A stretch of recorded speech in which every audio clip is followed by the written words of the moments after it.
François Bonnet, bonjour. Vous êtes l'un des fondateurs Bonjour. de Mediapart et du Wikileaks à la française, French Leaks, lancé en 2011. Merci d'être avec nous.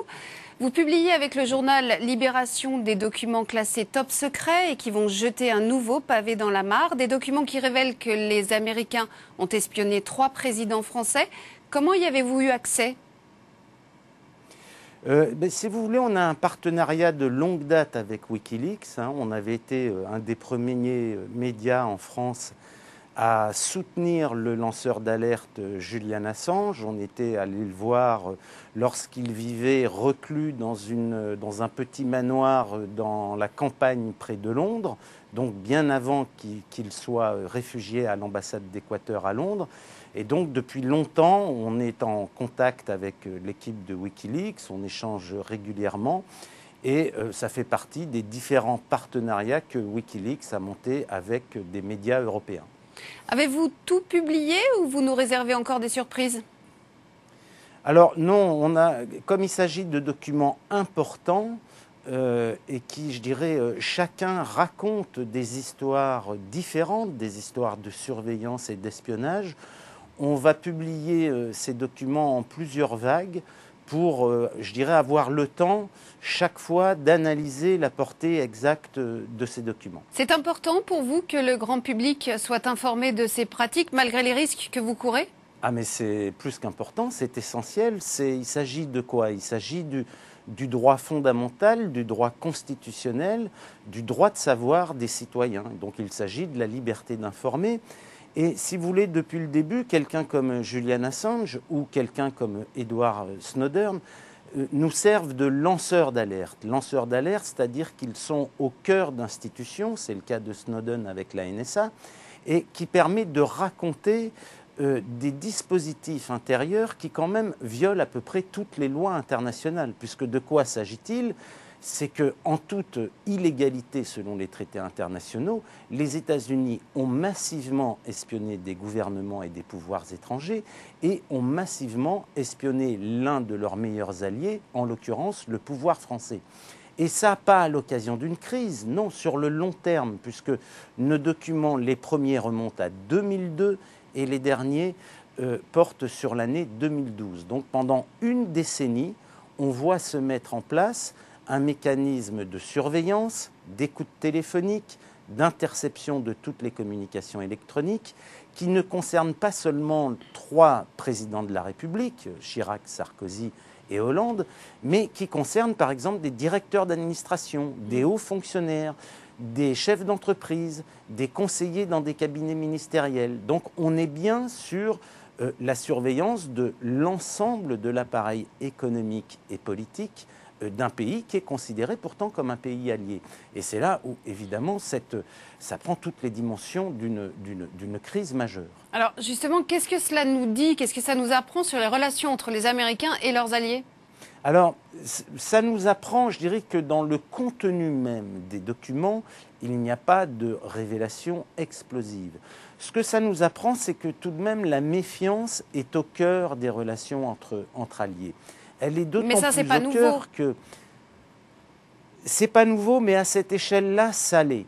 On peut dire que c'est pas nouveau puisqu'on avait appris que les États-Unis avaient piraté le téléphone portable de la présidente brésilienne Dilma Rousseff. On avait appris ça en 2012, puis avait mis sur écoute le téléphone portable de la chancelière allemande Angela Merkel. Mais c'est évidemment d'une dimension et d'une ampleur absolument insoupçonnée. Et du reste, depuis hier soir, les responsables politiques, mais aussi les hauts fonctionnaires que nous interrogeons, pour une très très large partie, s'indignent de l'ampleur de ce système d'écoute et de surveillance. Parce qu'alors, ça veut dire qu'il n'y a plus de confiance, il n'y a plus véritablement d'échange possible. Si un ministre rencontre son homologue américain et que l'homologue américain a déjà eu une foultitude de notes, de relevés d'écoute téléphoniques, d'analyse de ses écoutes, lui disant très exactement quelles sont les positions que s'apprête à défendre tel ou tel de ses interlocuteurs, on est évidemment dans un jeu complètement pipé. Et donc ça porte au cœur même de cette relation de confiance. Il faut bien comprendre que tout de même, les errements de la NSA et également ceux de la CIA ont porté ont porté atteinte de manière inégalée à l'image des États-Unis comme grande démocratie américaine. C'est-à-dire que quand les États-Unis voulaient se protéger avec des systèmes de surveillance incroyablement sophistiqués et systématiques, ces systèmes de surveillance ne les ont pas véritablement protégés, c'est le premier enseignement. Et le deuxième enseignement, c'est que ces systèmes de surveillance sont en train de détruire l'image des États-Unis comme puissance démocratique. Est-ce que vous avez eu des contacts, avez-vous communiqué avec le gouvernement français avant de publier ces documents? Et si oui, comment ont-ils réagi? Non, on n'a pas eu de contact. On a eu un contact avec un conseiller de François Hollande 1 heure avant la publication pour lui demander s'il souhaitait réagir. Mais la ligne constante du gouvernement français et de la présidence Hollande depuis 2012 a été je dirais, de laisser de côté cette affaire. C'est-à-dire que le pouvoir français n'a jamais voulu en faire un élément de crise, ce qui a par exemple été le cas avec plusieurs gouvernements d'Amérique latine. On pense en particulier à Dilma Rousseff et vraiment au scandale diplomatique que ça avait provoqué. Ce qui a été le cas en Allemagne, puisque je vous rappelle qu'en Allemagne, une commission parlementaire ad hoc a été créée, ce qui n'a pas été le cas en France. Donc le pouvoir français, depuis 2012, a mis ça de côté et n'a pas voulu en parler. D'une certaine manière, la révélation... Vous espérez les faire réagir alors avec ces nouvelles révélations? Mais écoutez, ces nouvelles révélations viennent établir de manière incontestable ce qui était subodoré et suspecté de longue date, mais viennent permettre surtout de mesurer l'ampleur de ce dispositif de surveillance qui, encore une fois, concerne des centaines et des centaines d'acteurs politiques et économiques clés de notre pays. Donc je pense que oui, il est indispensable que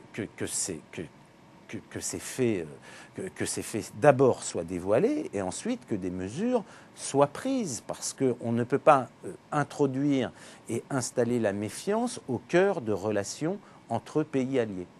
Un mot sur Julian Assange. Il est toujours actif depuis l'ambassade d'Équateur en Grande-Bretagne, n'est-ce pas? C'est lui qui est aux commandes, toujours? Alors, Julian Assange est toujours très actif. Je voudrais quand même juste souligner le sort absolument insupportable qui lui est fait depuis bientôt 3 ans. Julian Assange vit reclus dans une petite chambre de l'ambassade de l'Équateur à Londres, ambassade dont il ne peut sortir sous peine d'arrestation immédiate. Edward Snowden, lui, vit reclus en Russie.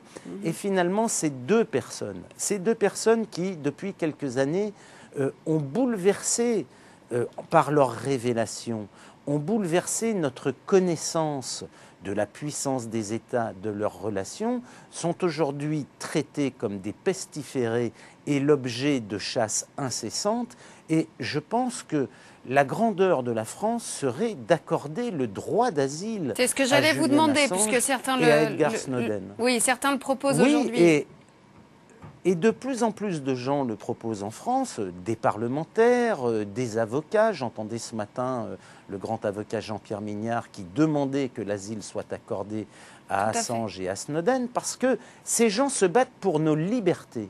C'est ça qu'il faut comprendre. Et la France, je dirais depuis 1789, il est inscrit dans nos principes fondamentaux que nous devons aider les combattants de la liberté en les accueillant chez nous. Et c'est pour ça que je pense qu'il est indispensable que la France ou d'autres pays européens accordent l'asile politique à Assange et Snowden. François Bonnet, je rappelle que vous êtes rédacteur en chef de Mediapart. Je vous remercie d'avoir répondu à nos questions. Merci à vous. Merci. Merci.